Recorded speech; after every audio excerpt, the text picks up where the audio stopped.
Hello and welcome to Ellen Keister, the Real Talk Show with me, your beautiful host, Ellen Keister.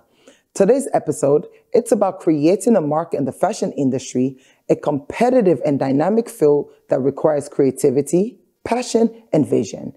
Our guest today is a talented and successful fashion designer who has made a name for herself in Sierra Leone and beyond. Don't go anywhere, because I'll be right back after this. Let's watch the Real Talk with Ellen TV show.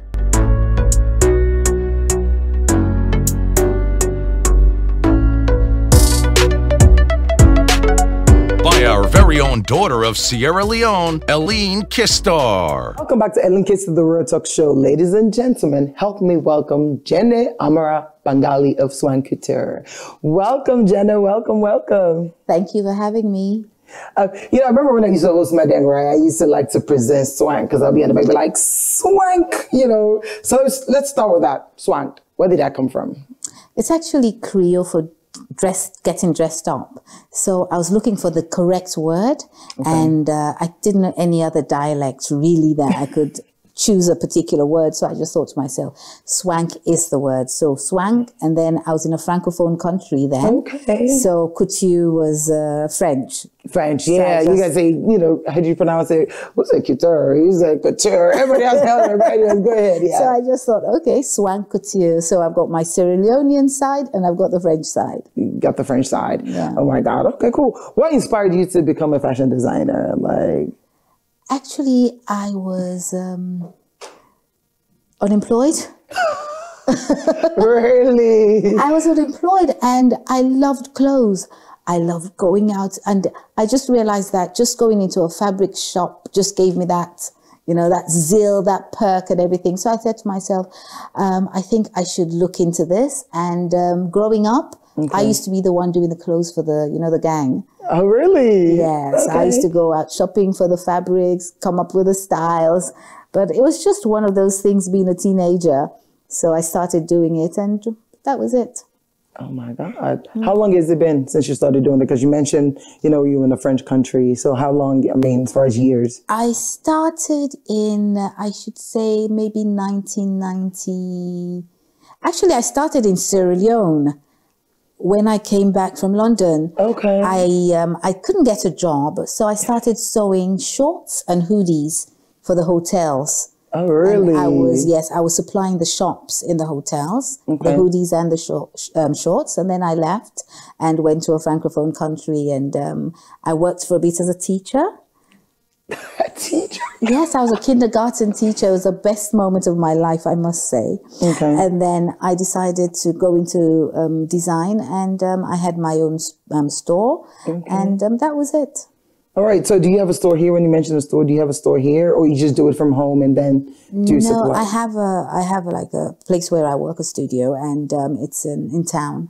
Okay. Yes. You mentioned sewing. So you actually do the sewing yourself? No, actually, I design the clothes. Oh, you design it. I design, and I have my staff that do the sewing. Okay. But the thing is, I don't actually sew, but I think I'm even better than they are because I see all the mistakes. I see they do it and they don't see anything. Right. So I have that eye to get it right. Make sure you get it right and things like that. Exactly. So with Swank, of course, we have a lot of fashion designers. I know you've been doing it for a minute, but so many people are coming up.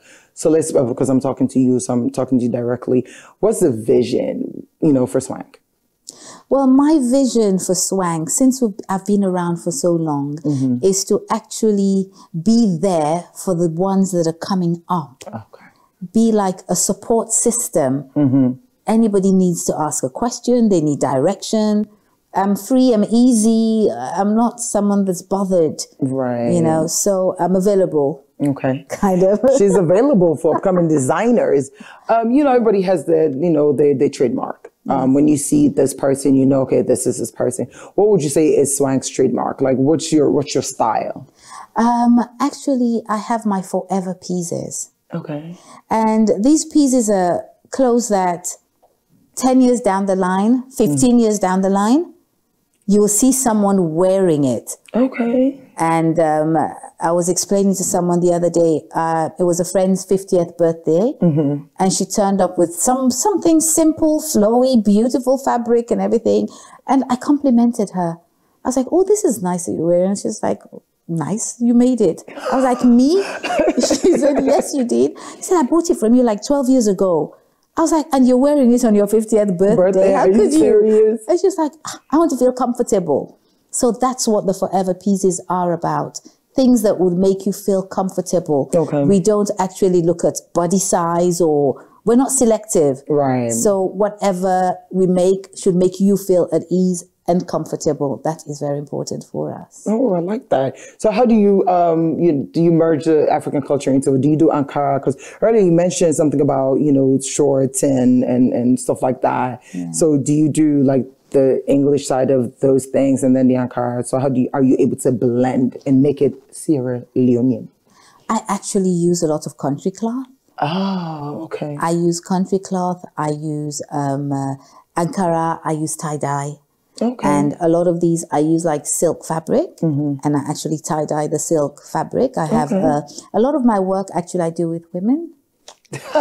So I have my lady friend that I've been working with for like the past 20-something years. Her mother used to do it for me, and then now she's doing it. And we do tie-dye, and also have another lady doing my country cloth. Okay. And yes, I use anything that's African, and I usually do a blend of Western and African, because sometimes it's like overkill when you do like African top, African bottom. And if it's a dress, it's, you can pass with it. But sometimes you're not in that mood to be totally African. Yeah, you want to be able to look stylish. Yes, you just blend the two, and it works. All right. So do you create your own styles, or are you one of those that actually goes, magazines and just replicate? No, I don't actually. I find it, if someone gives me a style to say this is what I want, that's a different story. Okay. But personally, I don't copy from magazines or Pinterest. Pinterest? Yes, I don't copy. I buy so many magazines, and I just flip through. And I end up looking at the shoes and the bags, and not particularly the clothes. Okay. But usually if I see something vibrant like yellow and orange, my favorite colors, I look. But otherwise, I am not someone that actually copies someone's style, because I look at the fabric I'm using. Okay. I look at what will come out of it, what I can bring out of it, and not copy what's in some. Right. I mean, because that's what we're looking for, and I know that's where you're unique and different. I know, but of course, somebody watching be like, okay, because that's the thing. It's like everybody thinks, oh, we're not original. You know what I mean? Because they see beautiful pieces from Sierra Leone, they just assume, which I know at the same time, some designers do copy, which is okay, it's their brand. But we know the fashion industry is not growing the way it's supposed to. Of course, you went to Fashion Week in London, which we're going to talk about, and things like that. But what are some of the challenges you face as a fashion designer? Because I've had, a couple of fashion designers, everybody has their own. But for you, Jenneh? Well, for me, first and foremost is the tailors. Getting them to actually sit down and work, getting them to have their work ethics is crazy.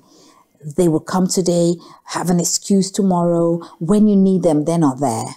Oh, no. They're number one problem. But, you have to learn how to handle them and make things work out at the end of the day. And number two is having materials that you need to do the work you yes, that's very, very, very trying.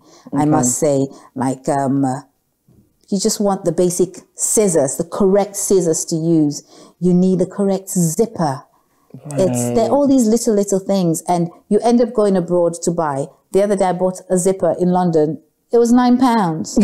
Imagine £9. Exactly. That's just zipper. And you come and tell someone, oh, but the zip is £9. And they're like, don't put it on my dress. And then you put the Chinese zip or the cheaper zip, and they complain. But if you want something of quality, you have to pay for it.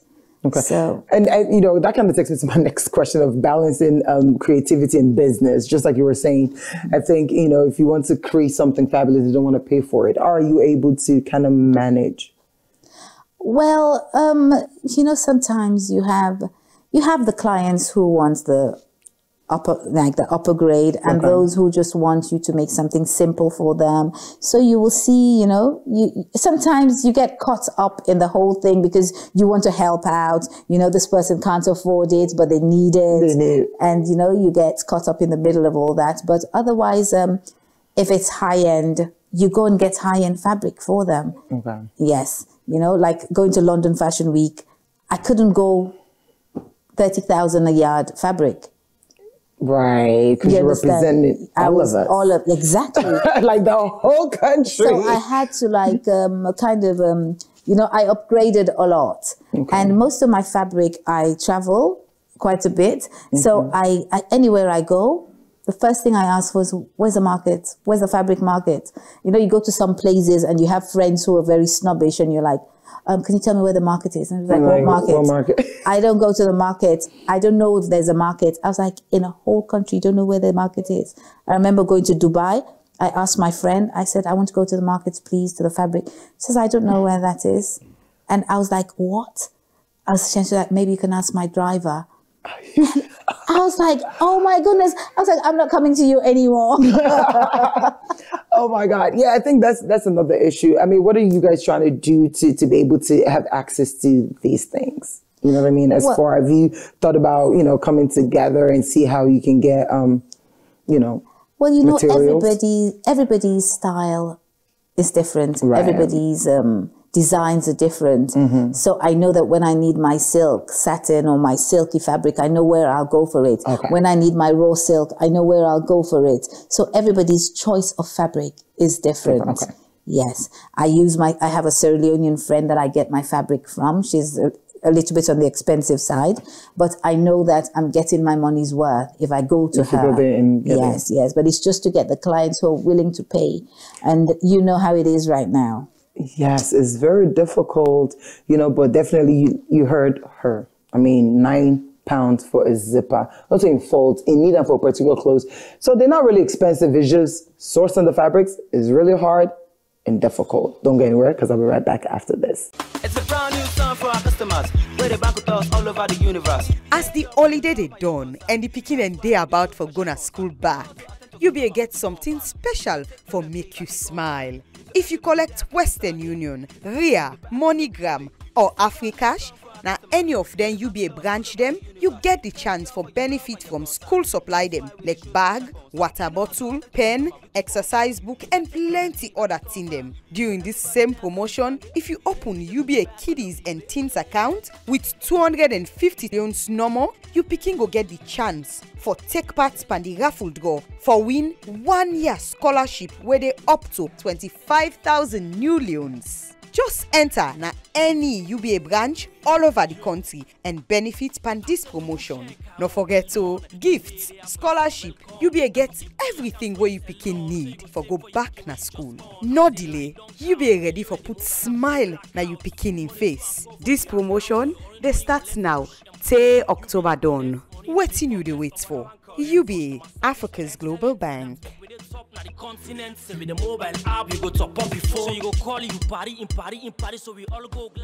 Welcome back to Ellen Keister, the Real Talk Show. If you just walked in, I have Jenneh Amara Bangali. She's a fashion designer. Of course, she is the CEO, creative director of Swank. Welcome back, Jenneh. Welcome. Thank you. You know, I mean, of course, you know, with this show, I've spoken to, you know, different fashion designers because we're all trying to push Sierra Leone on a different level. You know, she just came back from London, even though, yeah, she's from there, but you know what I mean? Fashion Week, we're going to talk about that. But now we're talking about Swank and, of course, all the challenges she's faced and, you know, the future for fashion from her mouth. We're talking about, of course, like you said, different people, you know, everybody's different, how they source their fabrics and things like that. Are you, what about like the competition? Do you, I mean, well, how would I put it? Are you in competition with anyone in the industry? Like you feel like... In life, I am not in competition with anyone. I am me. I am who I am. I'm satisfied with what I have. Okay. And I don't think competition is good. Okay. I would not put that down. It is good to know that this person has come, they're doing this time, this kind of way, this is how they work. But I'd rather be your friend. Because when you have a competitor, there's enmity that comes in. Right. And I am not that enemy. I don't want any of that around me. It's negative energy. Right. I don't want that. So I'd prefer, if I don't know how to do something, you will see, I'll call these young, I said, I need help. I need to do this. I don't know how to do this. I'm not embarrassed. I don't care.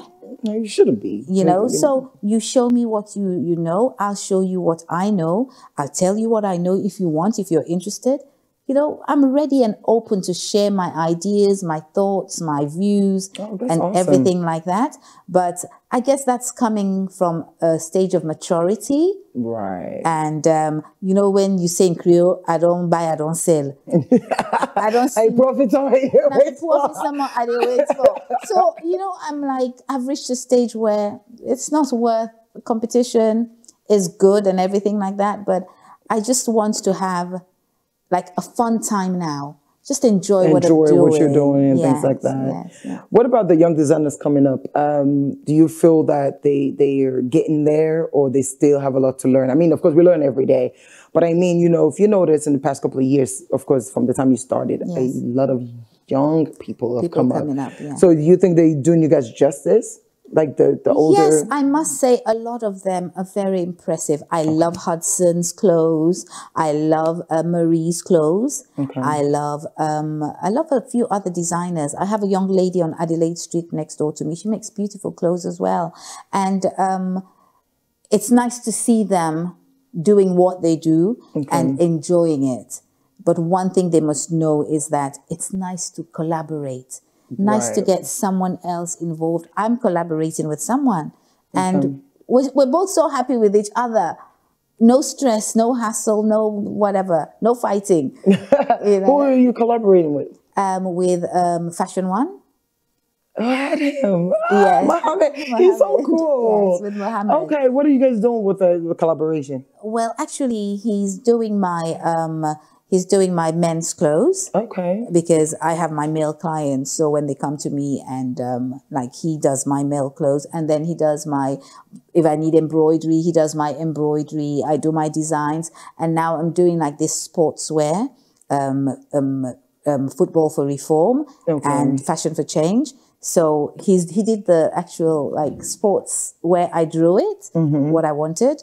And he came up with a whole fabric and everything like that. Oh, really? So we worked together as a team. And even doing that, I was like, oh, thank you for this. It was just a one-off.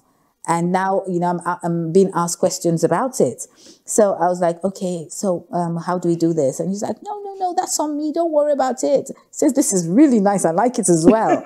So that was a good collaboration, doing the sports clothes. And yes, and it's just easy going. We just help each other. Which is, I mean, that's how it's supposed to be, you know.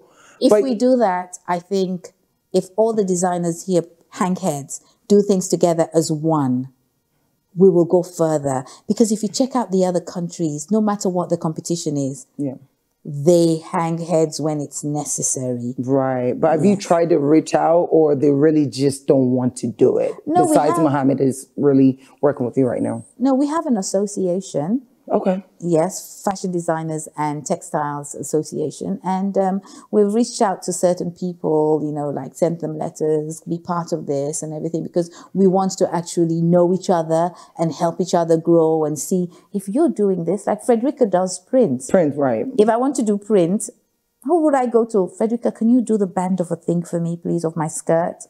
Can you do this for me? You know, like now we're having Miss Sierra Leone. And I want Frederica to do the band of the African dance outfit. Okay. So I'll go meet her. I say, Frederica, please, can you help us out here?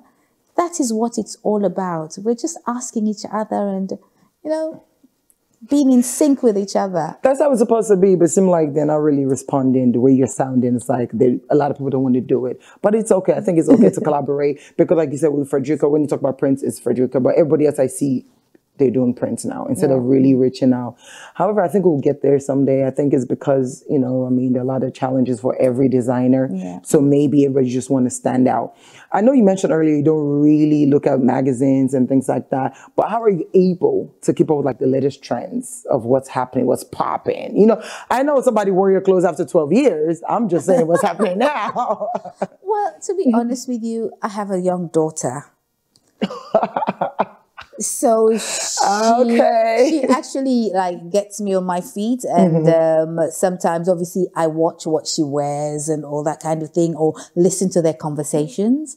Really? Yeah, so that's kind of like for the younger generation. I know they want to wear a corset, they want to, you know, that kind of thing. So I know what's kind of in, the colors, the feathers, I know what's in because I do watch television as well. But the thing is, I will not, because you did this kind of pants that way, I would love the cuts. I'd love the way it looks, but believe me, I'll change it. But it'll be similar, but I'll change something about to my own taste. Okay. You know, and all that. So, I mean. So what would you say, Swank, being in the industry for years, what would you say you were most proud of, like your achievements and things like that? I think my achievements is actually helping. I've helped a few people, like tailors, become independent because they've been with me. At the end of the day, they went solo, and I'll always say to them, listen, whatever I'm saying, however I'm behaving, it's not for me, because when you have your own, you will be going through exactly what I'm going through, and you will understand.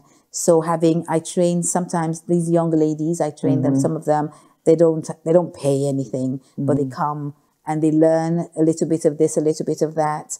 And it gives me joy that I'm able to help. Okay. Yeah. I mean, that's really important, because I wouldn't say selfish. It's just that I have people complain, not even just about fashion, that whenever they train people, they always want to do stuff by themselves. But you saying you actually let them go, it's really great, because, you know, that's your investment right there. Yeah. So you don't mind letting them go and bringing new people in and just training them and things like that. And what if they go with all your style or something? Well, you know something, I walk in the street and I'm like, hey, that's my style. And I'll go home and I'll ask the shop, and I'll ask her, did you sew this for this person? That's my style. And that's hard in Syria. Everybody's copying anyway. Right. You wear a skirt, they see it, the next minute they copy, and some even go and lend your things to go and copy the style and all that kind of thing. They don't ask me to lend them stuff, but I know that you just know they do it. Yeah. So, I mean, it's, you can't get it right all the time. So you go with the flow. You just do whatever. To avoid the stress. Yes. I get it. I have Jenneh here. Of course, when we come back, we're going to talk about the Fashion Insiders magazine and Fashion Week in London. Don't go anywhere, because I'll be right back after this. Emmy, I need for renew my vehicle insurance and driver's license. Oh no, Tem don't go safe. And this agent self not a picking call. How I go do now? My insurance self don't expire. You want to say you know your yet but Smart Pay? Smart Pay? Smart Pay don't come for make it easy for me and you.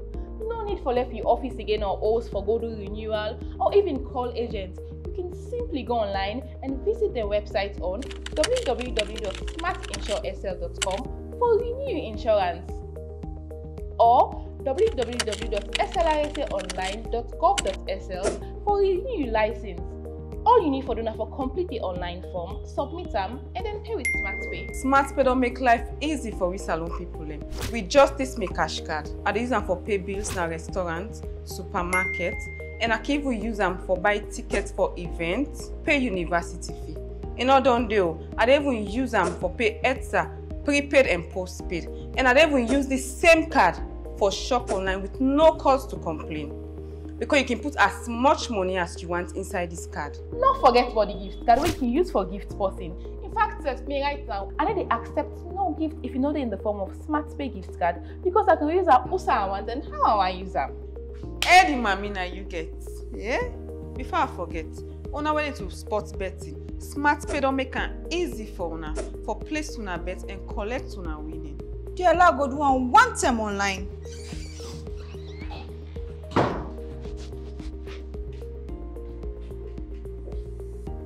You don't get your SmartPay? Go cashless with SmartPay.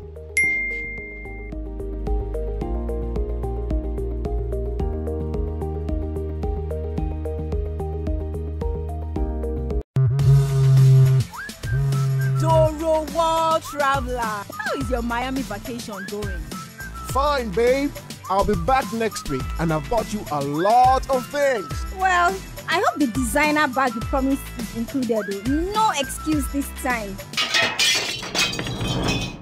That expensive bag? Babe, I am now in Malaysia. UBA cards work from Moscow to Malaysia, from Malaysia to Miami. Bros, you can't escape this time. Babe, are you there? I can't hear you again, oh. Your line is breaking. Hello? Hello? Wherever you travel in the world, don't go without your UBA card. UBA, Africa's global bank. Welcome back to Ellen Keister, the World Talk Show. If you just walked in, I have Jenneh Amara Bangali, the creative director for Swank Couture, fashion designer. Oh my God, have you seen her pieces? I've seen it. Did you watch on Facebook all the things on Fashion Week in London by Aisha Johansson? I don't know much. That's why she's here. We're going to talk about it and just experience. And what we've been yearning for, what we want is what we're doing now, where we're taking products outside of Sierra Leone. And also, I mentioned earlier, you know, she was part of FII as well by Ellen Keister. So welcome back, welcome back, welcome back. Thank you. Thank you. You know, I've had a conversation with the last designers, and like I said earlier, one of the things is really how to get our products out. You know what I mean? Which is really important. And then I was in America when I saw the Fashion Week thing that Aisha did, which you're going to really explain about. And of course, Edmond, I know he's Sierra Leonean and does a lot of things that, you know, deals with other fashion designers. But you as Swank, not you as Jenneh living in London and all that stuff, but you as Swank, you know, basically showcasing your product. How did you feel? I was actually, it was surreal. Oh. I was like, how did I get here? How did this happen? Because to be honest with you, it took 10 days. We were given 10 days notice. Okay. That we were going to be, it wasn't planned. Nothing was planned. It was a friend, my good friend, Aisha Johansson, mentioned some project that we're doing, working with a female correctional center. And so a friend of hers, and the friend was like, hey, that's diversity in fashion. It's like, okay, this is what we want, diversity in fashion. So we want you guys to come. That's like day 12. She calls and she's like, oh, they've asked us. And I was like, oh, you know, like that. And then 2 days, she's like, I'm serious. So we had 10 days. We had like 4 designers, the Pamusa, Shepo, Just Fabulous, and myself, and also the women from the correctional center. They make absolutely fabulous bags, beaded bags. I recommend you go there to buy some. Get it. Cool. Yes. So we had to incorporate their work with the designs and also use their bags at the event, because at the end of the day, it's the diversity came from them, and us becoming fashion for change was because of them wanting to help them out, because whatever money we raise, we help to get them out of prison. Yes, and we pay for their legal fees. So, so it's like you're doing something, but you're doing something good out of whatever it is you're doing. Yes. So going to London Fashion Week was absolutely amazing, although it was hard work, because I had to do, like, Frederica had to send her stuff, and Pamusa had to send his stuff with Susan, the sister. So you were the only person that was able to make it? Because you said 4 designers. I was the only one, because they did apply for their visas, but realistically, you know, 10 days. 10 days. No. They tried. I must say the British embassy here, they tried to push for us. That, you know, but at the end of the day, it gets to where it gets, and then they're not there. So, yes. So I got to London and waiting for Susan to arrive on the day of the event. You know, I was like so panicked. I was like, oh God, when she comes, I went out, I got her food, got her drink. So when she comes, she will not go anywhere. She will just kind of like get into work. We had to iron her clothes and everything, but I had prepared everything, got the steamer, the iron and everything. So we just did. So you basically held it down for everyone else. Well, that's what you do when you're the older one. That's what you do when you look after you know, I just felt that motherly kind of thing. So it was good. I enjoyed doing it. I wanted to do it. That's the most important thing. So, and the organizers actually were so thrilled because there were 6 designers that day. Okay. And like 3 of us were Sierra Leoneans, and Hannah, she did accessories, the handbags. Okay, that's a shepherd. Yes. Okay. She did the handbags. So when I turned up, she jumped up with joy to see me, and she was so thrilled. And then Susan came, and everything just like came together. That is cool. And then doing the runway, you know, when I walked out on the catwalk, and I saw all the photographers in front of me, you know, the journalists, and I was like, are you really? And I said, okay, and I say I get money in the bank. So I started, I had to walk up to them, and I was so shy. And, you know, as old as I am, I'm still shy. So I was really shy. And I walked up, I had to walk down again. And then it was Frederica's own time to show her clothes. Okay. And we had to, she wasn't around. So Susan and myself walked up with one of her girls on her behalf. Oh. And yes, and it was nice. It was a nice experience. And obviously now that, you know, you've gone to London Fashion Week, and everybody's like, so now what? Right. So now what is that? Okay, you've gotten to that stage where you've become bigger. Because that's huge. And it's huge because I know I prayed for it. Right. Like, you know, you've been doing something for so long, and what's the ultimate goal? Is to be on Fashion Week. So when it happened, all I was doing, I actually cried to God. I was like, oh God, you did it. I said, God, you actually did it. I asked and you did it. And unexpectedly. And it wasn't even planned. You had like, how many pieces did you show? Because you said you had 10 days. I had 10 days. I showed, I actually had 12 pieces. Okay. But I believe I left one out. And I had a swimsuit. I was like looking for someone to wear it, and nobody was there to wear it, you know? And I was like, oh my gosh. But I thought like different models were assigned to you Yeah, guys. we had different, because it's diversity. Okay. We did not choose models. You actually had models of all sizes because there was no prejudice. Okay. We were not looking at anybody because you've got a big bum, you've got this. Okay. Everybody had a size. So the swimsuit was kind of on a small size. And then this beautiful young lady came up, and I'm like, oh, would you like to wear this? And she's like, oh, sure, I'll wear it. And she wore it. I didn't even know who she was anyway. She ended up being the winner of this famous show in England called Love Island. Okay. Yes. So you had a winner of Love Island wearing your swimsuit.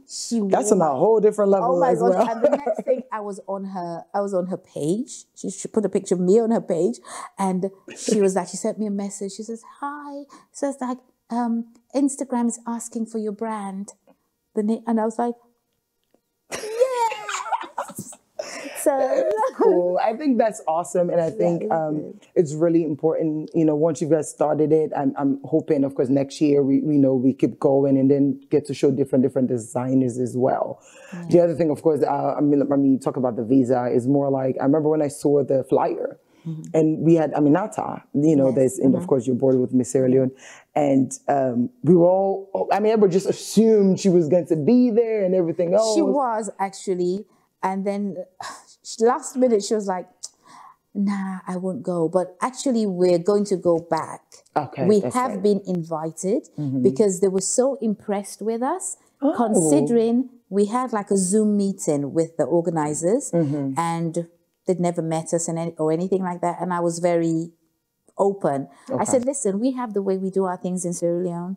I presume you have the way you do things there. I was like, so we don't know how you do things. So we're just going to do what you want us. No, we're going to do what you want us to do. Okay. So show us the ropes, direct us, and help us get to where. So we were just, when we went in, we saw what everybody was doing, and we were like, copying what. Because I was going to say, you know, because we had this side conversation. I think you remember we were like, when you were there, it was just so different. Like, what did you learn? Of course, you mentioned the tailors, of course, the models not being on time and things like that. So, of course, I know it was a whole different experience. But what did you learn, you know, specifically for, you know, the fashion industry? Well, I think we have to more together in organizing events and making it work and making it have an impact. And also the organization was just together. You know, you arrive at a certain time, you have your fittings at a certain time, you come from this room, they change you onto that room, and then you went to the other room, and I was like, okay, we don't have that many rooms. But anyway. But anyway, we just followed what they were doing, the instructions we were given, very, you know, just obedience kind of, you know, because, hey, you know, you're learning for the first time. So, yes, it was... yeah, just like you said, it's more like, you know, we do our thing, you do your thing, just show us the rope and we'll just follow. So I hope, you know, whatever, you know, you guys learn from that, you're able to come and incorporate it here. I know it's difficult dealing with models, tailors, and all this. You see, most of the events are not going to but we'll build exactly. You can't just make... I mean, try to make it on a different level. You do your fitting room here, you come in, but we have to learn to be on time. Like when you say, this should start at this time, can we just make that effort to just be on time? Be on time. Models, everyone. I mean, can you just be on time? But anyways, don't go anywhere because I'll be right back after this. Hi, I am Leo, a super geek who's obsessed with artificial intelligence. I'm sure you're wondering how I got here. Hi, Tony. It's been hard trying to find a quick way to send the cash across to you. The bank is quite far from where I stay. Girl, I'm trying to call that pop-up shop I saw on IG. I need them shoes for a party this weekend. Wait a minute. I can solve all these problems. All I have to do is get back to my geek zone and get cracking. That's how I created this great virtual solution. Chat with me on Facebook Messenger and experience a whole new world of banking solutions without going to the bank. Make transfers, buy airtime, get account statements, and more. After all, going to the bank is boring. Like, I can't drink this delicious coffee and fill a teller at the same time. Get it? Welcome back to Ellen Keister, the Real Talk Show. I'm still here. Of course, we're almost at the end of the show. I have the beautiful Jenneh Amara, Bangali, creative director of Swank. Welcome back, welcome back, welcome back. Thanks. Of course, we're talking about Fashion Week. She just came back. You know, I mean, Sierra Leone was showcased there with other designers. Of course, Frederica's design. You said the Pamusa and Sheppel. And then, of course, you know, it was for the correctional center, the females. They had beads, like you said, they made different clothes that were showcased as well. Were we able to sell any of these things? Like, because you mentioned something about the money that, you know, some of these things that they do and sell is, you know, for legal fees and stuff like that. While you were there, did we... No, I didn't actually, to be honest with you, we didn't actually go to sell anything. Okay. And we just went to showcase to just show what they can do, and lots of questions were asked after. The whole intention is to open doors. Of course. So, which I think is awesome, because you mentioned that you guys are doing it again because of what you guys showcased. Yes. So it's going to be the same four, or are you guys going to be able to incorporate other designers in it? Well, we are not sure yet how it's going to go. Okay. And who might be interested, or who, because sometimes, you know, when you realize you're working well with certain people, and then you bring other individuals in, and then you have the attitude, the behavioral problems and all that. You don't need all that stress. Right. We were all adults in everything we did. We had like our conversations, we had our group chats, and it was crazy, it was funny, it was silly, it was stressful. But we all held everything together. Okay. There was no attitude or backbiting or funny behavior. No, my clothes was better than yours kind of attitude. No, everybody was happy for each other's clothes. We were like, you know, it was good. It was nice, yeah. Okay. So not only about Fashion Week, you actually went to FII as well, which is Fashion Industry Insiders. Yes. But that one is led by Sierra Leonean. Yes. How was that experience? Because I know he had other British designers, or other Africans, or just British designers? He had Asians, British, and African. Okay. Yes, and I was actually a panelist. They had like, it was like a more of a, not a fashion show or anything like that. It was like a fashion event. Okay. So we had like I was part of the panel, and we had to discuss fashion, basically, fashion in the world at the moment, the future of fashion, and all that kind of thing. And then we showed some of our clothes and everything. So it was actually nice. It was good. It was good. And I had a few, well, I don't know where they were from anyway, but I had a lot of Caucasian ladies wear my dresses, and they were like, there was one lady, she was just, they told her that she couldn't wear the dress, and she's like, no, this one I will wear it. Bring the pins, come and pin it on me, pins. And she loved everything about the skirt she was wearing and the top, and she was just so confident in her African dress. Okay.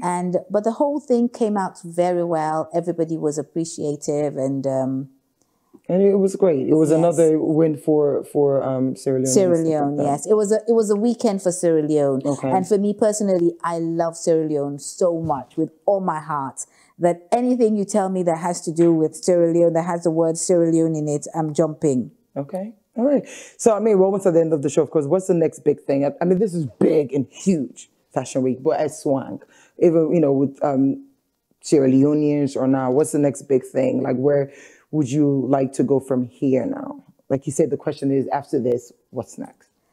Well, I guess we just have to, I think, being on the platform that we are at the moment with London Fashion Week, I believe that we can actually be pushed to another level. Okay. There's the New York Fashion Week. Okay. There's the Italian Fashion Week. Okay, different ones. There are all these different fashion weeks that you can take part in. Okay. But I would like to see my younger designers get into it. And I was pleasantly surprised. It was amazing. Since we went to London Fashion Week, a batch of designers have gone to South Africa. Yeah. A batch of designers are going to, I think there's something in Egypt and something in China. And I was like, we're moving, we're going to places. And, you know, I was laughing to Marie. I said, Marie, what's happening? She's like, I don't know. It's like all of a sudden, everybody's like popping, and everybody is. We're trying. It's not easy, believe you me. We do not have the funding. We do not have the, as you know, designers and our business, we're marginalized. Yeah. People don't take us as anything. People don't take us seriously here. I know, but I see you guys are still pushing and doing your thing. But we're still pushing, trying, working hard, and doing our best. And they fail to realize that without clothes, they'll be naked. I like that. Without clothes, you'll be naked. So, you know, so I think that we should be recognized. And I see that they had a symposium a couple of weeks ago. I couldn't make it. I was invited to actually go and have a talk, but I couldn't make it because I had to travel. And that's a positive step.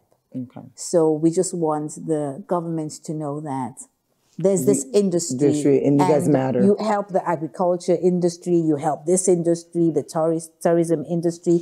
Hey, we're there. Tourists come to Sierra Leone. What do they go with? Food and clothes. Yeah. That's what they take back. Yeah, sure. You know, how long, you know, there's big markets, but get decent stuff. I think you've made your point, and we know these things, but like you said, it's just a thing of just a matter of them accepting it. And then I think it's just a matter of other people just, you know, basically just replicating your styles and making it cheaper. Yes. So all of those things are in place, but however, I think we'll get there someday, you know, just like we're here Fashion Week, they're in South Africa. So we're just going to keep going and going. Thank you so much for coming here and just sharing your story. Thanks so much. And everything else. You owe me, yes, it's been really great. You owe me an outfit, by the way. No worries. Just drop by when you have the time, as long as it's not in December. Oh, I know you guys are really, really busy. But thank you so much. Of course, I have a small gift for you. Oh, thank you. Yes, I love yes. I wish, yes. I wish you all the best. And of course, we're looking forward to everything else. You know, of course, the pictures will be shown while we're talking about all the, you know, your pieces that you were able to showcase and, you know, and then use your handles more as well. So if somebody wants to reach out to you, what's your social media handle? That's, I'm on Instagram. It's Jen Mason 11. Okay. Or you can go to Grow, Glow, and, Grow. Really? Why can't you just be Swank? Sorry, Grow, Glow, and Grow. Okay. Grow, Glow, Grow. Okay. And also I'm on I'm not on Facebook per se. Social media works. You need to really get on all those that's things. Why, you know, we had a huge meeting on the social. We are all having a big meeting tomorrow with regards to, I think my age has something to do with my social media handle because my daughter's supposed to be my social media manager. And she took my phone and that was it. That was it. Okay. All right. Well, reach out to me. I'll show you her page just in case you didn't get that part. Yes, please. I will get that to you, the whole thing, as soon as it's all done. We'll be ready by next week. I'd have sorted everything out. My websites and everything will be back to go. On. Yes. All right, cool. Well, I don't want to go, but I've got to go. I've been your host today, Ellen Keister. Till next week. Thank you. Bye.